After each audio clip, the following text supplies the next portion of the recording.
बेटी जब घर से जाती है तो मुट्ठी में चावल लेकर निकलती है और जैसे ही घर को पीठ करती है तो वो चावल पीछे फेंक के डोले में चली जाती है। ये परंपरा क्या है? ये परंपरा ये है, बेटी कहती है कि अभी तक जितना मैंने भजन पूजन किया है उसका पूरा फल मैं अपने परिवार को देके जा रही हूं। एक नई जिंदगी की शुरुआत करूंगी। पर अब बिटिया की विदाई हो तो गार्डन में से सुबह चार फेंकत गार्डन में, सो गार्डन 2 साल में चौगनो होगा। अब इतनी मोड़ियों को आशीर्वाद मिले तो वो तो गार्डन बढ़ है, सो गार्डन बारों के बारे न्यारे हो गए और घर के खपरा बिके जा रहा है। मेरा एक हाथ जोड़ के निवेदन है, मेरा हाथ जोड़ के निवेदन है, आप बेटी का विवाह गार्डन से करो, हमें कोई दिक्कत नहीं, पर लड़के वाले से एक शर्त रखो कि विदाई हम अपने दरवाजे से कराएं, अपने दरवाजे से।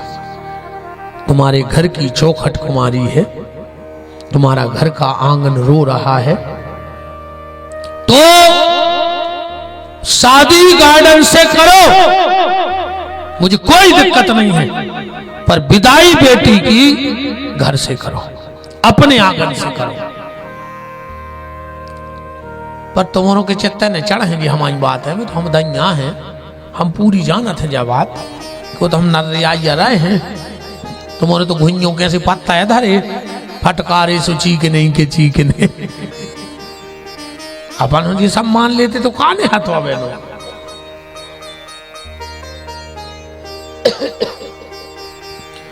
भगवान ने 3 प्रकार की आजाद प्रवृत्तियां बनाई। पहली रचना में भगवान ने सनक, सनंदन, सनातन और सनत कुमार को बनाया। दूसरी रचना में सनक, सनंदन, सनातन, सनत कुमार को बनाया। तीसरी रचना में रुद्र को प्रकट किया, जिनको 11 नाम दे, 11 पत्नियां दी कि तुम जो सृष्टि बना के आओ। और जब जे सृष्टि बना के आए तो का बना के ले आए? भागवत जी में स्पष्ट दोहे में लिखा है कि भूत प्रेत बेताल गण और पिशाच कराल और डाकिनी साकिनी योगिनी प्रगति से वही काल। भूत प्रेत पिशाच डाकनी साकनी बना के ब्रह्मा जी के पास पहुंचे। ब्रह्मा जी बोले काहे रुद्र, हमने कही थी घर बनाओ, तुमने मरघटा बना कर धर दो, ले जाओ। रुद्र बोले शिव हम ले तो जे, जगह तो हमारे तो खूब दरी खाली प्लाट कैलाश पे बने रहे हैं, पर इनके भोजन की व्यवस्था कहां हुई है? बहुत ध्यान से सुनिए बात, इनके भोजन की व्यवस्था कहां होगी? तीनों देवता बैठे, ब्रह्मा विष्णु और महेश, बोले एक व्यवस्था करिए अपन इनके भोजन की। बोले का? बोले जहां भी यज्ञ होगा तो यज्ञ में 3 परिधि बनती है वेदी की, सबसे ऊपर की सफेद, फिर लाल, नीचे की करिया। इन पे त्रिदेवों का वास होगा। अब कछु कछुओं पे अगरबत्ती जला के धर देते, झंडा लगा के धर देती तीनों तरफ से, इस शास्त्र के वर्जित है। वेदी पर तीनों परिधि पर न दीपक रखना चाहिए। हमने कई जगह देखा, कहो वे बलिदान जमा देवे पट्टी पे, जमा दे। ये सबसे बड़ा दोष है यज्ञ का। हाँ, उसी पे बलिदान जमा दे, जबकि काली पट्टी में भगवान रुद्र का वास है, लाल पट्टी में ब्रह्मा का वास है और सफेद पट्टी में विष्णु का वास है। ब्रह्मा को कहीं स्थान नहीं है वैसे यज्ञ में, ब्रह्मा को स्थान नहीं है शंकर जी के श्राप के कारण। भगवान शंकर ने श्राप दिया था, ध्यान से सुन लेना, ब्रह्मा मैं तुझे श्राप देता हूं, संसार में कहीं तेरा कोई मंदिर नहीं बनेगा, ये मेरा श्राप है। ब्रह्मा जी जब चरणों में गिरे, भगवान शंकर ने कहा तो जाओ ब्रह्मा, तुम्हारे कर में जो पुष्प है तुम इसे जहां फेंक दोगे वहां तुम्हारा मंदिर बनेगा। तो कर और पुष्प जहां फेंको बन गौ पुष्कर, उते ब्रह्मा जी को मंदिर। ब्रह्मा जी बोले कि दादा हम एक ही जगह बैठे रहे, घूमने फिरने को मौका। तो बोले सुनो, तुम्हारा मंदिर तो कहीं नहीं बनेगा, पर जहां यज्ञ होगा तो सब देवताओं की तो बन है पीठ। पीठ तो जाना तुम जो यज्ञ में बनी है, कछु कछु नहीं जाने महाराज जी। हम एक कार्यक्रम में गए तो आचार्य जी बोले कि आप यज्ञ में आइए। हम पहुंच गए, बिल्कुल शुरू में जजमान बैठक जा रहे थे सब। अब आचार्य जी को बाहर तक खड्डर हो, तो हम भीतर बैठे थे। आचार्य जी ने कही सब यजमान अपने अपने हाथ पे चावल रखे, डेरे हाथ पे सबने चावल रख लाए। आचार्य जी बोले पीठ पे छोड़ो, सुजनगत अपनी अपनी पीठ पे खांगा। हमने की दद्दा कह दे कि वो चौतराया पीठ ये सोई हो जाए। तो भगवान शिव ने कहा तुम्हारी पीठ तो नहीं बनेगी, पर जहां यज्ञ होगा और यज्ञ में जो आचार आएंगे उनमें से एक को ब्रह्मा बनाया जाएगा। यज्ञ में एक ब्रह्मा बना था और सब देवताओं की पूजा पीठ पर होगी, पर तुम्हारी पूजा उत्तर द्वार पे उसी ब्राह्मण के रूप में होगी। जब ब्रह्मा की पूजा को नंबर आउट है तो एक पंडित जी की पूजा करवाई जाती। ब्रह्मा जी बोले कि जा बताओ, जोन गांव में यज्ञ ने हो, जो गांव में कहा जा ही नहीं पे कब भाई महाराज जी ने करवा लो यज्ञ, सु ब्रह्मा आ गए। आज जहां यज्ञ नहीं हुए वहां भगवान शंकर बोले तो हम तुम्हें एक वरदान और देते हैं। बहुत ध्यान से सुनियो बात, सब विद्वान बैठे हैं। और ब्रह्मा संसार में प्रथम पूज्य तो मेरा बेटा होगा। कौन देवी देवता की पूजा करवाइयो, पर सबसे पहले गणेश जी पूजे हैं। तुम चाहे राम बैठा ले, चाहे कृष्ण बैठा ले, चाहे दुर्गा, हम तो कह तुम हर चट पूज ले। मन सबसे पहले महाराज के हैं गणानान्त्वा गणपति गुम हवामहि।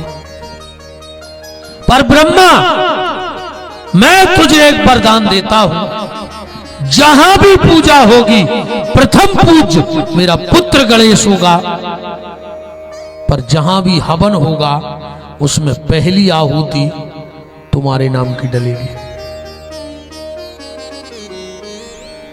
है नहीं? आप लोग घर में किसी देवी देवता का हवन कर रहे हो, तुम कुंटलों साकल होम दियो, कोई मतलब नहीं है। अगर तुमने पहली आहुति ब्रह्मा के नाम की नहीं छोड़ी तो किसी देवता को वो साकल नहीं मिलता।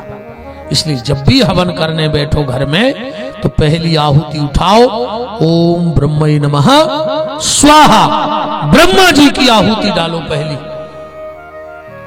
ब्रह्मा जी के नाम की आहुति डालो, तब तुम्हें यज्ञ का फल प्राप्त होगा, वरना यज्ञ का फल प्राप्त होने वाला नहीं है। बड़ा ही परम मंगलमय ये सौभाग्य है कि आज भगवान का जन्म भी होना है। हमारे हमारे क्या आप सबके बहुत अधिक श्रद्धा, विश्वास, स्नेह जिन पर निरंतर आप सबका बना रहता है, ऐसे गौ संत ब्राह्मण से भी माननीय मंत्री महोदय श्री गोपाल भार्गव जी इस सभा के मध्य में उपस्थित हैं। उनका खूब खूब मान भगवान की मंगलमयी इस चर्चा में है। विराजिएगा। आप बिल्कुल एक जीते जागते संत हैं और ऐसे संत का पदार्पण आज हुआ है। आज हम एक ऐसी बात पूछेंगे आप लोगों से भैया के बारे में, क्या आप और बताइए, ये बताइए। आज सब जने आप बहुत नजदीक हो भैया के, आप लोग बताना आज एक बात। ब्राजो भैया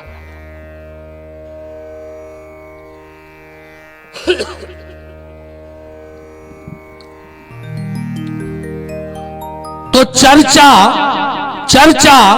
चल रही थी आपसे कि पहली आहुति पे अधिकार ब्रह्मा जी का है। प्रथम पूज्य भगवान गणेश हैं। जब सृष्टि प्रकट की गई तो जब रुद्र ने भूत प्रेत पिशाच बनाए तब उनके भोजन की दिक्कत चल रही थी कि कहां से मिले।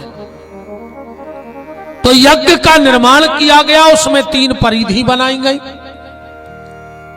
तो तीनों देवताओं ने बैठ के जब मीटिंग करी कि जहां भी यज्ञ होगा और जो साकल्य यज्ञ में छोड़ा जाएगा, जो काली पट्टी पे गिरेगा वो रुद्र का होगा, जो लाल पट्टी पर गिरेगा वो ब्रह्मा का होगा, जो श्वेत पट्टी पर गिरेगा वो विष्णु का होगा, और यज्ञ के चारों तरफ जो साकल्य गिर जाएगा वो उन भूत प्रेत पिशाचों का होगा। जब ये निर्णय पारित किया गया, शंकर जी बोले गणों से, भूत प्रेतों से कि तुम जहां यज्ञ होए वो साकल्य ले आएंगे। भूत पलीत बोले अगर हम ही जा पाते तो आदमी यज्ञ कराते ही काय को, हम ही को भगावे तो यज्ञ करा रहे। और यज्ञ की अध्यक्षता करते श्री हनुमान जी, और भूत कह रहे उनके नाव से डर लगा। भूत पिशाच निकट नहीं आवे, महावीर जब नाम सुनावे। तो भगवान शंकर ने कहा तो सुनो, अब तुम तो वहां जा नहीं पाओगे। तो जहां भी यज्ञ होगा, ये बात इसलिए कह रहे दिमाग में डाल लियो जवाब। घर में कबो बड़ो यज्ञ कराओ, हवन कराओ, त्रिकोणीय वेदी बने, तो एक रात के लिए उस जगह को वैसे का वैसा छोड़ देना, वहां सफाई नहीं करना। क्योंकि ठीक रात के 12 बजे भगवान शंकर अपने परिवार का भोजन लेने के लिए आते हैं, और जब वहां सफाई देखते हैं तो क्रुद्ध होकर चले जाते हैं और वो यज्ञ हमें परेशानी देने लगता है। इसलिए रात में यज्ञ मंडप को साफ नहीं करना चाहिए, हवन के बाद जैसे का तैसा छोड़ देना चाहिए। प्रातः काल फिर उसकी सफाई होनी चाहिए। ब्रह्मा जी सृष्टि बना रहे हैं, त्रिगुणात्मक शक्ति सृष्टि। आज एक बात और ये भी आपको ज्ञान होना चाहिए। आज भैया ने वो बात बताई, महंत जी बैठे थे, जो भैया शायद आज किसी को पता हो। हम सनातनी हैं, बहुत ध्यान से सुनियो, हम लोग सनातनी हैं। हमारे सनातन धर्म में पंचदेव पूजन पद्धति है। पंचदेव कहलाते कौन है, बस ये ध्यान से सुनना। पंचदेव वो कहलाते हैं जिनका पिंडी में भी पूजन हो जाए और जिनका स्वरूप में भी पूजन हो जाए, वो पंचदेव कहलाते हैं। 5 हम आपको बता रहे हैं कि जिनकी पिंडी भी पूजत है और जिनको स्वरूप भी पूजत है। 6वां अगर तुम्हें पता हो तो बताइए कि इनको स्वरूप भी पूज रहा हो और पिंडी भी पूज रही। माइक ले ले, माइक में इतना भाग जाओ, हमें काय को बुलाए थे और गिनाओ, 5 गिनाओ। तुम तो 5 ही गिनाओ।